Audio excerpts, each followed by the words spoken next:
It is finally here, and I can't wait to share with you guys what happened, some of the things I saw, and the theories that I'm cooking in my head. As always, I avoid other people's videos because I want to try and piece everything together myself, and I'm still kind of new to Little Nightmares, so I want to, have this experience for myself. But I also like having this open discussion where we can share thoughts about the game like the good old days where we played a game and then talked about it with our friends at school the next day.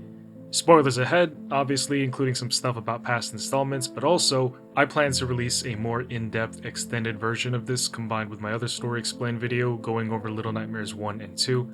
In fact, if you haven't seen it or you don't know what's happened up until this point, you should probably watch that before this one. Link down below. I hope you enjoy this video, hope to see you when I release the extended version as well. If you like the content, you know what to do. Remember, this is a story explained, not a lore video. There is a difference. With me, you're going to get a journey and some answers, as well as more questions. But since you're still here, welcome to Little Nightmares 3.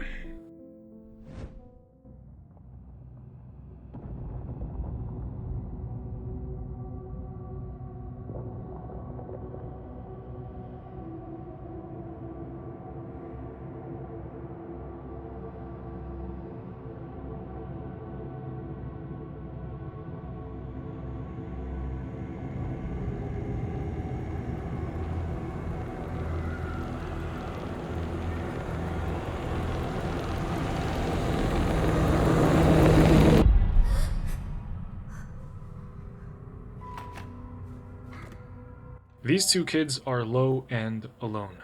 They've woken up in an unfamiliar place with a large mirror smashed behind them. Now what I can tell you, based on the Steam description of this game, is that they are in a world called the Nowhere, and the location of the world that they're about to embark upon, is called the Spire. What monsters and secrets are within the Spire? And will they have what it takes to face the nightmares coming their way? Passing by a picture of the mod heading out, the two find themselves on these sand dunes, where the scorching heat and blistering sands take the lives of even the biggest creatures. Climbing a ladder and breaking down a wall, Lo and alone enter the Necropolis. But they aren't alone, because there is someone else there with them. Whatever it is, it's huge. Riding the wind up and ziplining across while we hear the thumping of whatever that gargantuan beast was, the two would press on further to eventually catch a glimpse of what it was. A baby, the size of a building, waddling past, humming around and looking for its next toy. But as the baby cooed, Lo and alone would soon discover that this baby was nothing to play with, because with even just the look, it could turn them to stone. Trying to sneak through a building, the baby would try to bring it down on them as it searched inside to grab its rattle. Luckily, the duo escaped through the hole it made, but they were not in the clear yet because it would be waiting for them.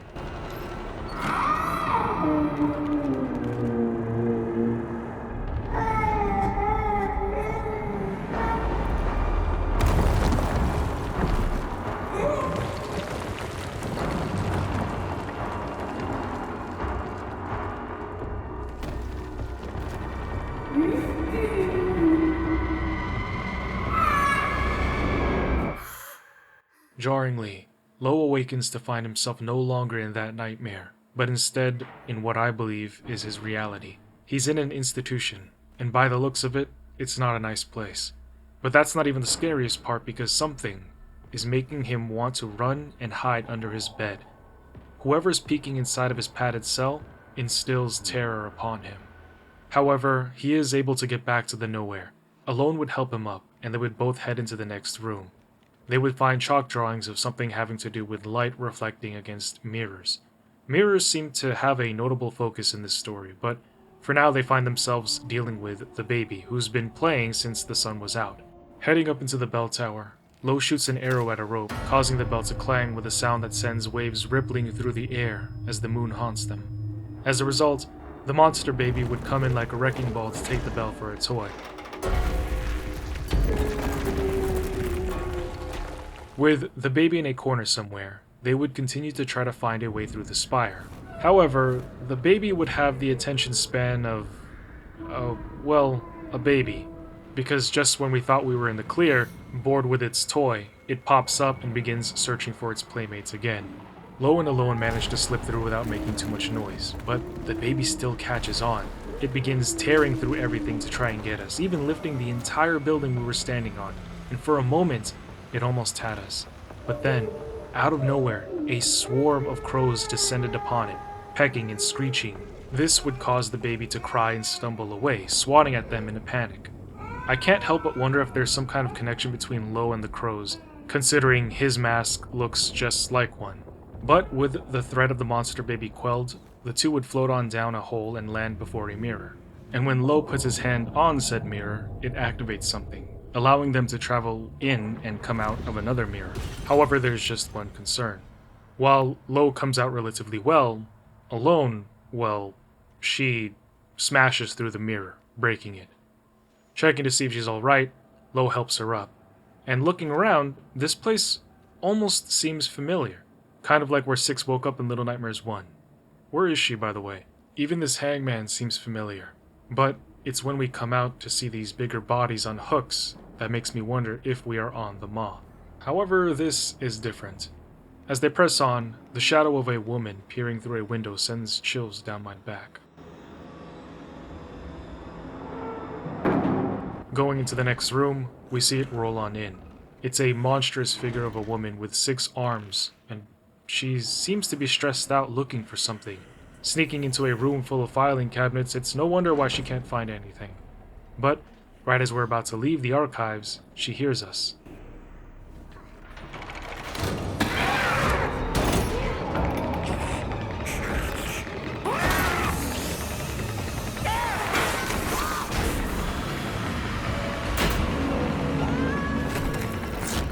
And now we find ourselves amongst candy and critters, plus whatever this goop is. And I want to say it's melted candy, but I just don't know. Heading into an area with a bunch of workers, the two would be in absolute horrific awe of the factory. It seems like they were manufacturing candy, but for what? And this guy's not working. Someone should call the supervisor because he's just watching TV. The tall man must be interesting. Making our way through a mountain of candy and taking an elevator up, we would find ourselves outside, hearing the cawing of birds, but also seeing hot air balloons, which, after having just played very Little Nightmares, makes me think of it. Pressing on into a room full of monitors, we would see the supervisor again, straight stressing. So much so that she would do this.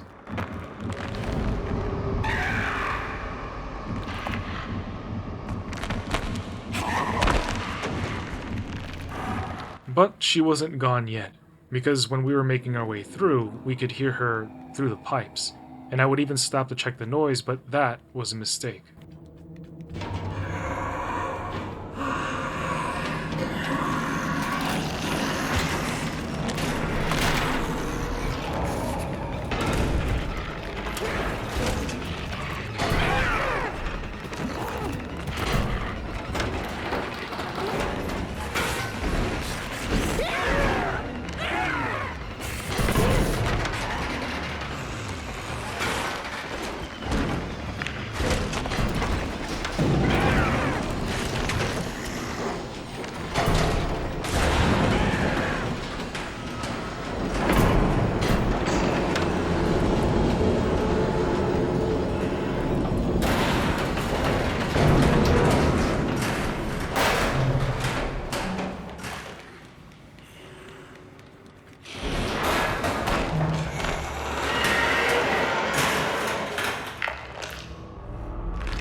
And I don't even know how she found me, because I was hidden in the shadows just as well as Alone was over there, but the next time I hid where she was, and this time the supervisor couldn't find us, so she rushed off. And yet, she hadn't gone too far because, after dropping down, she was right there. And soon she would be on our heels again, and she might have gotten us too, if it weren't for some steam keeping her at bay. But even then, she wouldn't give up. However, that would be her biggest mistake, because Lo and Alone would soon turn her into Doughy, ending the nightmare that she was.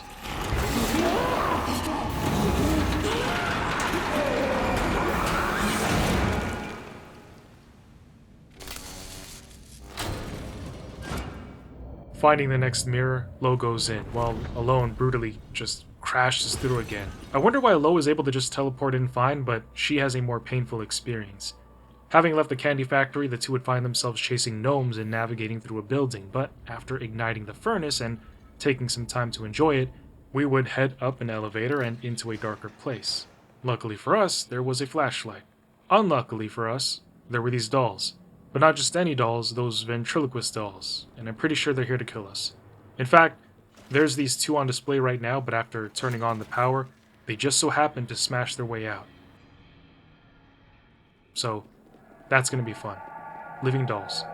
Climbing up and jumping across a tub that reminds me of the one from Little Nightmares 2 at the hospital, Alone and Lo would find themselves outside in a thunderstorm. After turning on the lights, we would see the silhouettes of someone most nefarious. But heading forth, it turns out the kids were at a carnival, CarnEVIL, and the place was loaded with giant creatures enjoying the rides and festivities here. Weaving through all of them, we would ride one of the rides ourselves.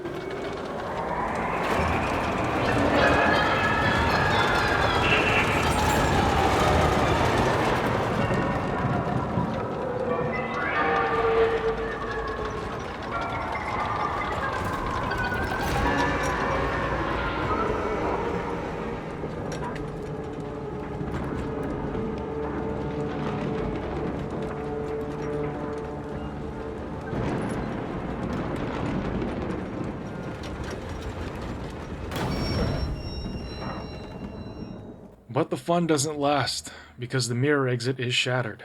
That means we need to find another way out, and I guess normally that wouldn't really be a big deal, but this is a nightmare, and now we have this sleeping creature to deal with. Except he wasn't sleeping for too long. Sneaking past quietly wasn't going to work, not when ripping these wooden planks off made so much noise. Thankfully, we managed to stay hidden long enough to distract the ventriloquist and its puppet, grab the handle, and then slip through the door to escape. But we don't stay away too long because...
Lo uses his bow to create a distraction, shooting the jar holding a gnome and setting it free.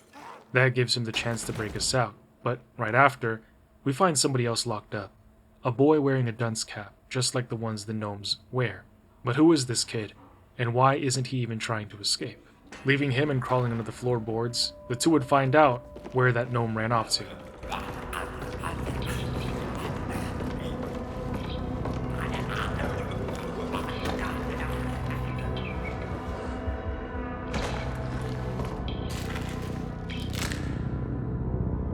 Damn, should I have left that gnome alone in its jar?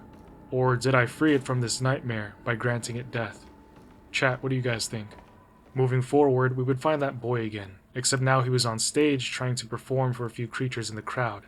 At one point, he would drop the balls and be scared of the consequences, but the ventriloquist would simply let him continue. While they were busy, I grabbed the key and unlocked the door to the next room, but that set off an alarm.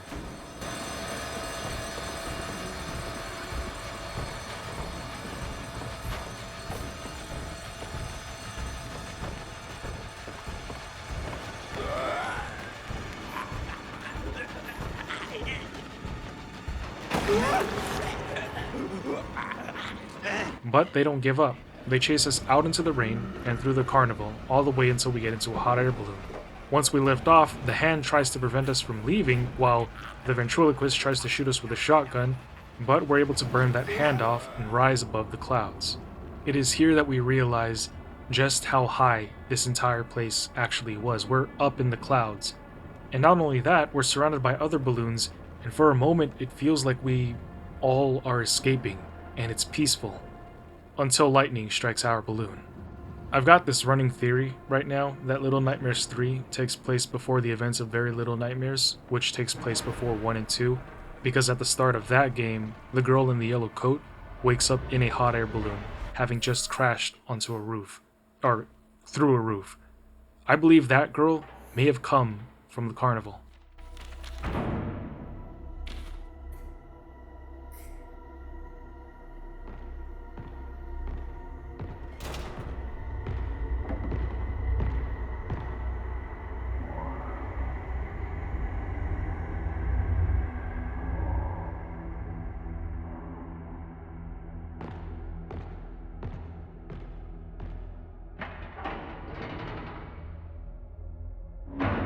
Coming out from hiding after whoever that was stomps away, he opens the chute again, and out comes his drawings, but also a doll, who is alone. The hair, the goggles, that is alone. So I believe that whenever Lo enters his dreamland, he conjures up his imaginary friend, his doll, alone, so that she can help him through the nightmare. And this circles back to a theory I had in my other video going over the stories of 1 and 2, where this could all potentially just be a dream. But I hope not. Because I would hate for this entire experience to just be boiled down to, oh, it was just a dream. He woke up. Now, some of you guys commented saying that the Spire, the Nowhere, is actually an alternate dimension, and I much prefer that, but I can't say anything for sure yet. However, waking up after having crash landed on the beach, we stand before a mansion. Heading inside, the place is also coming apart as something keeps shifting, causing the whole place to rumble. Also, looking past this gate, we see a giant foot, so that can't be good for us. Pushing on, this place has been overtaken by overgrown plants that Lo has to shoot with his arrow before they can get us. But it also seems that mushrooms have infected this place and its residents. However, it is when Alone hits a gong that we realize we are in way over our heads here, because whatever this is might be bigger than we initially thought.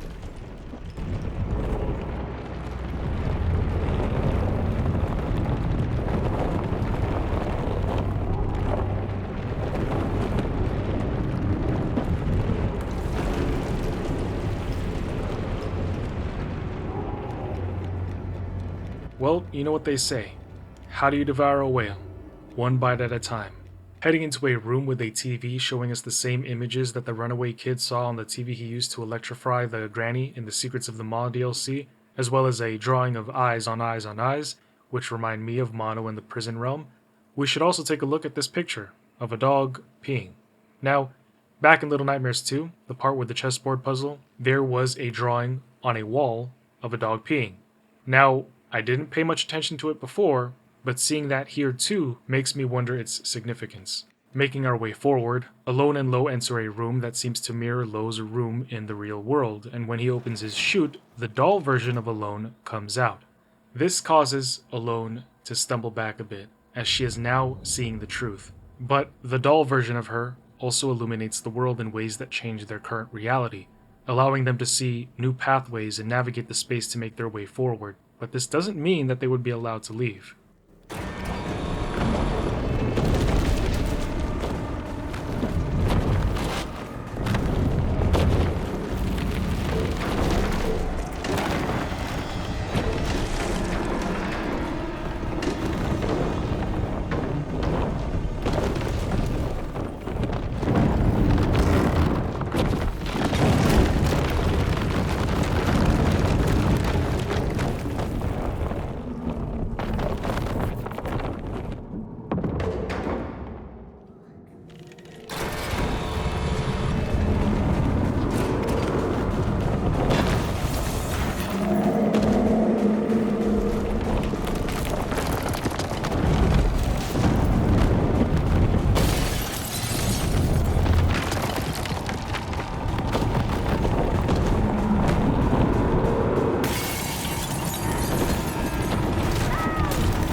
landing in a pile of leaves. As the eye and hand leave, we too make like a leaf and tree. Tree and leaf through mushrooms. But these mushrooms release spores and can kill us if we're in it for too long. In fact, there is a guy back up there who seems to have suffered that fate. Yeah, these mushrooms are deadly, and I wouldn't be surprised if whomever is quote-unquote taking care of Lo in the real world is injecting or feeding him with something that has to do with these poisonous mushrooms. Pressing on, we would see a picture on a wall, and zooming in, it seems to be a house on a large piece of land that kind of just juts out and up, holding the house above. It almost looks like a tower.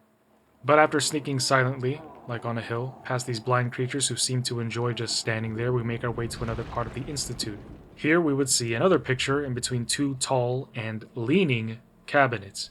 The picture looks like it's a long stairway that leads to a door, or a portal, reminiscent of Little Nightmares 2. But I digress. The giant hand would find the two again, and begin to chase them into another room where he would actually show his face this time.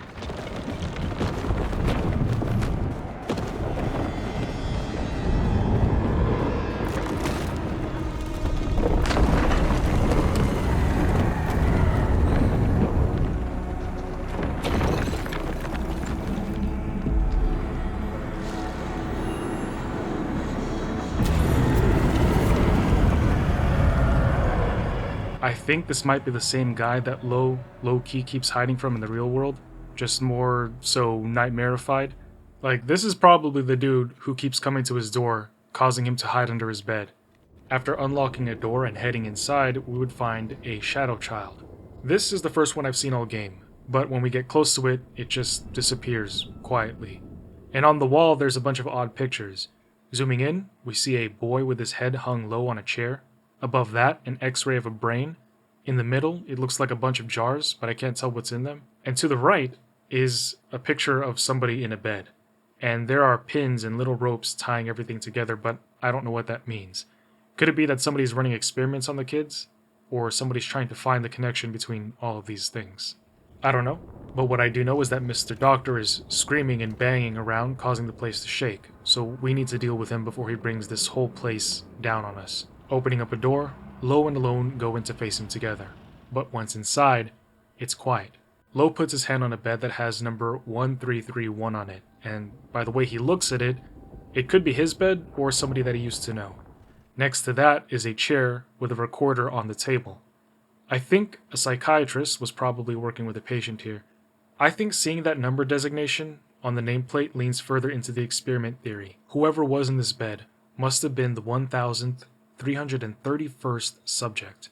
Maybe this monster is the psychiatrist. Maybe he's the one conducting the experiments. After he chases us some more, we end up finding a mirror which Lo immediately tries to escape into, but Alone doesn't want to go. Her hesitance gives the monster enough time to come and destroy their only means of escape. Was there something on the other side of that mirror that Alone was afraid of? Or did she believe that they needed to face this monster together instead of running? Well, with no other option now, the two need to take him down. But when they do, they go down as well.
Rising up as the place is about to fall on them, Lo and Alone walk forward, past the doctor's head, past his limb that has no more hand-eye coordination, because it's dead. Was that pun a hit or a miss? I don't know. Like, I tried to make it work, hand-eye coordination, because the eye is on the hand, but yeah. Anyway, they walk to their last hope, a mirror that miraculously survived the fall.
Damn, can I just say the way that Alone protected Lo, like a really good friend from that fall, like she sacrificed herself to cushion his landing. Like that was some like you know what I mean? Like yeah, woohoo friendship type shit. Like, it got straight to my heart.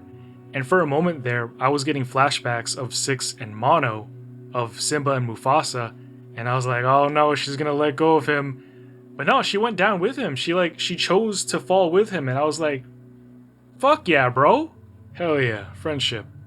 But the reason I think Alone didn't want to go into the mirror was because she figured it out, that she was just a figment of Lo's imagination.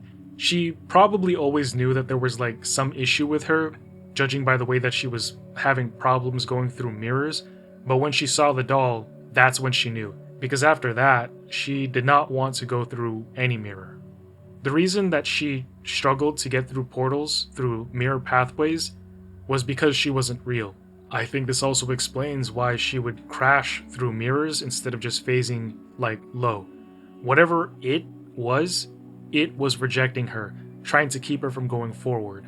And, you know, Alone wanted to live. She didn't want to be alone, which is why she didn't want Lo to go. And it sucked hearing her gasp with her dying breath, "Help." Did you guys catch that? If not, go back. She like gasps, "Help." Because without Lo there to power her existence, she would disappear, cease to exist. The way I see it, the kids that we've been playing all have their own powers in a deep and pretty much dark way. You know, Six can do her dark telepathy, soul eater thing, Mono can use the Force, but I believe that Lo can bring his imaginations to life. He was able to bring Alone, his doll, to life so that she could help him through his hard journey through the Spire. In a real world sense, it makes sense, as kids during moments, especially prolonged moments, of intense stress and fear, can make up imaginary beings to help them through troubled times. I would go so far as to say that every nightmare that Lo and Alone face throughout the Nowhere are representations of his real-life issues. Like, I think the Doctor is pretty self-explanatory. For Lo, he's this figure of fear at the institution. To the extent of, or why he was even there, is still a mystery to me. The ventriloquist could be seen as how he sees adults manipulating him or manipulating kids. there was also that boy back in the carnival. I wonder if he got away. In fact, talking about that boy, it makes me think that these children are all dealing with the same shit, just separately. But they all end up coming here to this world or this realm. Like, what if that boy was the runaway kid, and he escaped, making it to the Maw? Or what if that was Six, but just made to look like a boy? I don't know. Because I faintly recall having trouble even recognizing Six as a girl for a while. Like, I thought she was a boy at first. But then there's the supervisor. I guess she's somebody that Lo fears in his real life as well. Probably an authority figure.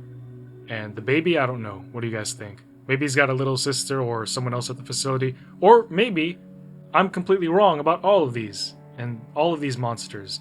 These bosses could actually signify something more abstract. But the last question I have is, where is Lo in the end? Because he wasn't in that medical prison anymore. He seems to be in a house, but it's run down. Hopefully the Secrets of the Spire DLC, which is set to release next year, will have more answers. You know, ironically, Little Nightmares 3 felt different from the other ones, and I think it's because we had Alone this whole time. Ironically. I mean, sure, Mono had 6, and they trudged through their nightmare together in 2, but they often had moments where they were separated, and, the way that ended, it's kind of like, I don't know. And I feel like they didn't do every puzzle together either. Lo and Alone are literally together through it all, so we're never alone.